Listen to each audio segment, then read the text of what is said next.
Alright, so my name is John Paul Leslie. I will be reading for the part of Larry for Homebody.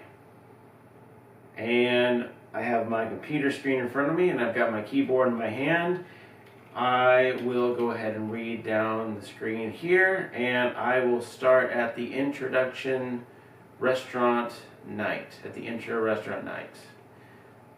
Lee enters the restaurant and Larry waits him over to the table. Lee pulls up a chair and sits with his parents at the table.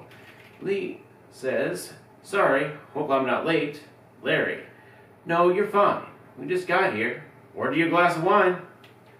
Lee says, "Thanks, Pop." Lee starts to look over the menu.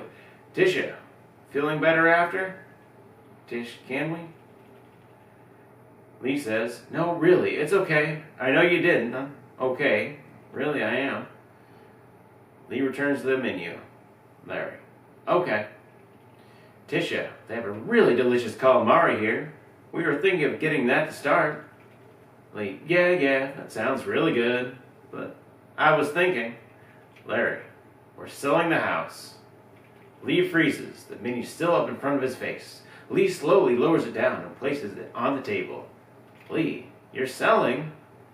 Larry, "We found a community. It's what we want, and we know it's a lot to... we found a community. It's what we want, and we know it's a lot to..." Tish, "I thought we agreed to wait for dessert." Larry, "You need to know, Tish." Lee, "You needed to know. Before the wine, there's a beat."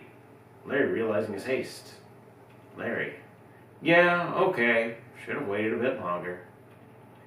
"Yeah, okay. Should have waited a bit longer."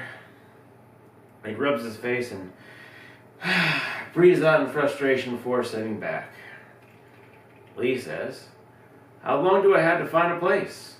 Tisha, "Maybe 3 months. Our agent..." Tisha, "Maybe 3 months. Our agent thinks this house won't last long in this market." Lee, "I'll just buy a small tent." "I'll just buy a small tent. Don't be a child. You knew one day this would..." Sorry, one more time. Larry, "Don't be a child. You knew one day we'd have to make a change. The house, we love it. We love living together, but it's a lot of work for us." Lee, "I know. I do. And I'm grateful for everything. You know that, but 3 months?" Larry, "You work full time. You can afford..." "You work full time. You can afford..." Lee, "What can I afford? I don't get paid Larry, "You'll have to figure that out. I'm sorry for that, but this can't be avoided." Lee, "I get that. I do, Dad. Lee looks at Tisha, her expression calming. Tisha, we will support you however we can. If you need help with rent for the first few months, or if we need to co-sign, whatever we can do, we will." Lee, "I know." And that's the finish.